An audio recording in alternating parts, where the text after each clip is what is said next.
परमेशस्य प्रयाणम्। शृङ्गारपुरनामके ग्रामे कश्चित् पण्डितः आसीत्। तस्य एका पुत्री आसीत्। तस्याः विवाहार्थं पण्डितः प्रयतमानः आसीत्। अतः एकदा सः वरान्वेषणार्थं नगरं गन्तुम् इच्छन् शाकटिकाय वेङ्कटेशाय वार्तां प्रेषितवान्। तस्मात् ग्रामात् नगरगमनार्थं मार्गद्वयम् आसीत्। एकेन मार्गेण पादाभ्यां प्रातः गम्यते चेत् सायं नगरं प्राप्तुं शक्यते स्म।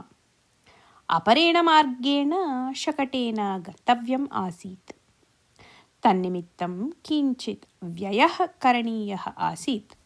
वेङ्कटेशस्य अश्वशकटे 5 जनाः उपवेष्टुं शक्नुवन्ति स्म।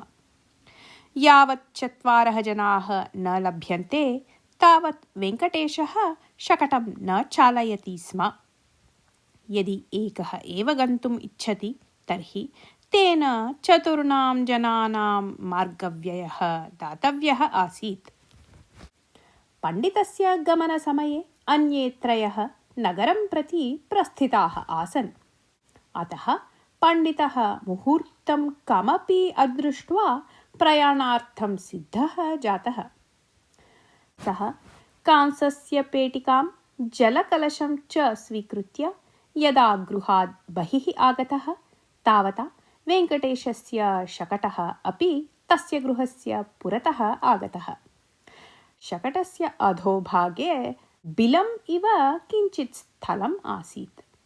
पण्डितः कांसस्य पेटिकां तत्र स्थापयित्वा कलशं हस्तेन स्वीकृत्य शकटम् आरूढवान्। शकटः अग्रे गतः। शकटे अग्रे 2 उपविष्टन्तौ आस्ताम्। तयोः सीतारामः पण्डितस्य परिचितः आसीत्। द्वितीयः रङ्गनाथः कस्यचित् कार्यस्य निमित्तं शृङ्गारपुरग्रामम् आगत्य पुनः नगरं गच्छन् आसीत्।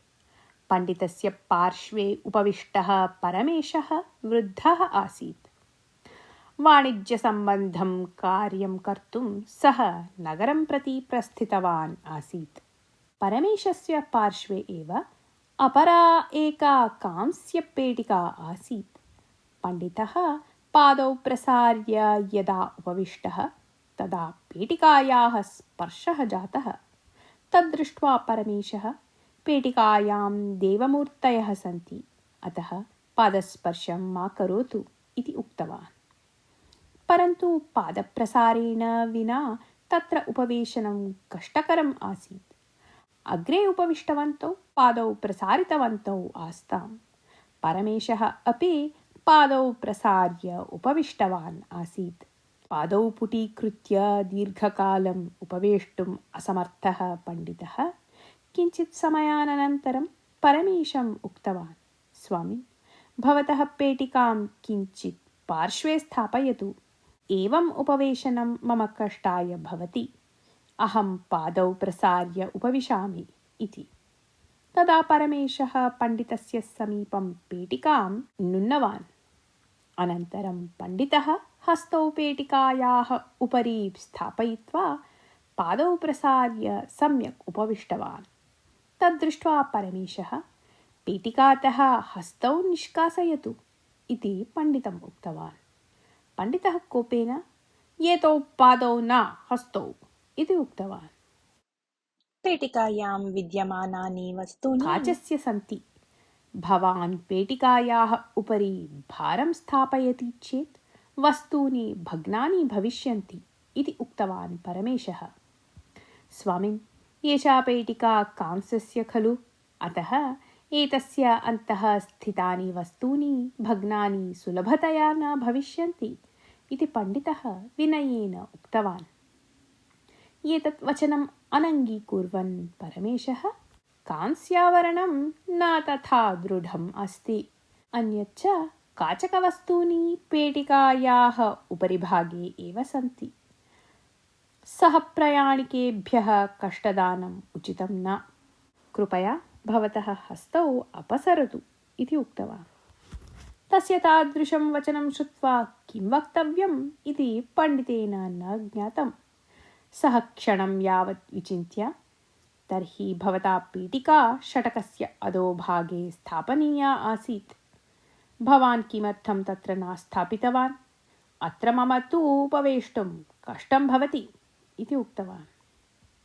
पेटिकायां काचकस्य देवमूर्तयः सन्ति, अतः एव पेटिकां मत्समीपे स्थापितवान्। वयं चत्वारः एव स्मः। एकं स्थलं तु रिक्तम् अस्ति, तत्र अहं पेटिकां स्थापितवान्। यदि तस्मिन् स्थाने अपरः स्यात् तर्हि भवान् पादेन तस्य स्पर्शं कुर्यात् वा? तस्य भुजस्य उपरि हस्तं स्थापयेत् वा? न खलु? अत्र उपवेशने वस्तुतः भवतः कष्टं किमपि नास्ति इति उक्तवान् परमेशः। एतस्य वचनस्य उत्तरं दातुम् अशक्तः पण्डितः मौनम् उपविष्टवान्। कदाचित् एतस्मै सम्यक् उत्तरं दातव्यम् इति चिन्तितवान् च। किञ्चित् समयानन्तरं परमेशः हस्ते धूमवर्तिकां स्वीकृत्य अग्निपेटिकानिमित्तं सीतारामं पृष्टवान्। परन्तु सीतारामः नास्ति इति उक्तवान्। अपरयोः उभयोः समीपे अपि अग्निपेटिका न आसीत्। अनन्तरं पण्डितस्य पिपासा अभवत्, अतः सः पार्श्वे स्थितेन कलशेन जलं पातुम् उद्युक्तः जातः।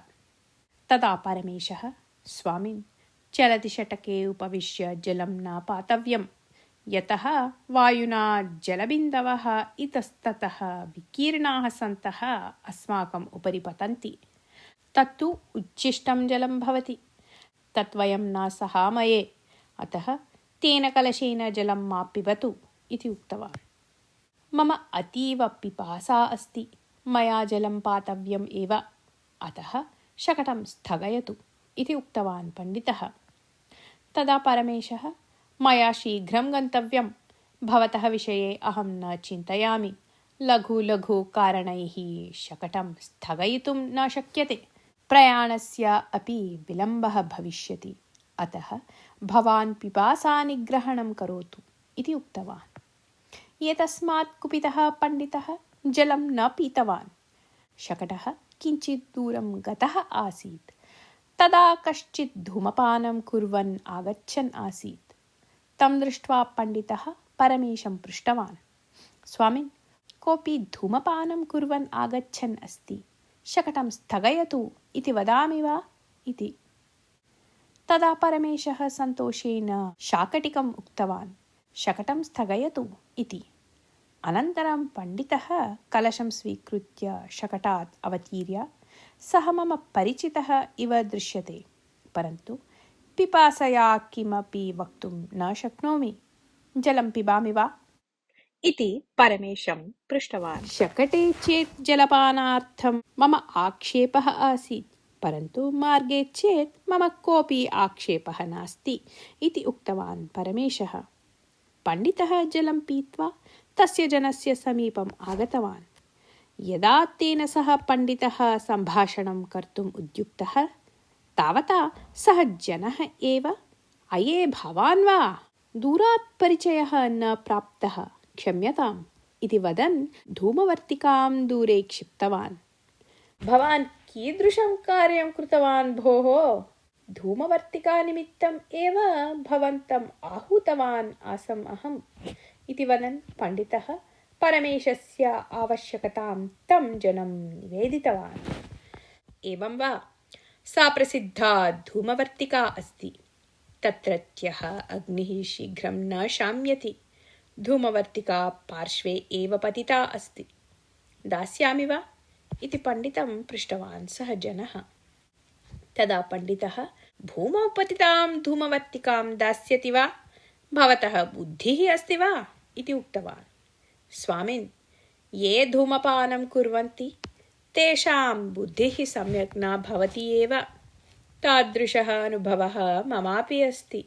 अग्निः अवकरे अस्ति चेदपि अग्निः एव खलु इति उक्तवान् सः जनः। भवतः वचनं पर्याप्तं, परमेशः तादृशः जनः न, सः पवित्रतारक्षणार्थम् अधिकं प्रयत्नं करोति, अतः भवान् गच्छतु। इति उक्त्वा तं प्रेषयित्वा शकटम् आरूढवान् पण्डितः। किञ्चित् समयानन्तरं पण्डितः परमेशं पश्यन् भवतः इच्छा तु न पूरिता, परन्तु मम पिपासानिवारणं जातम् इति उक्तवान्। एतस्मात् परमेशस्य कोपः आगतः चेदपि तस्य निग्रहणं कृत्वा सः मौनम् उपविष्टवान्। परन्तु पण्डितः तु मौनं न उपविष्टवान् आसीत्। सः मार्गे सर्वत्र अग्निनिमित्तम् अन्वेषणं कुर्वन् आसीत्।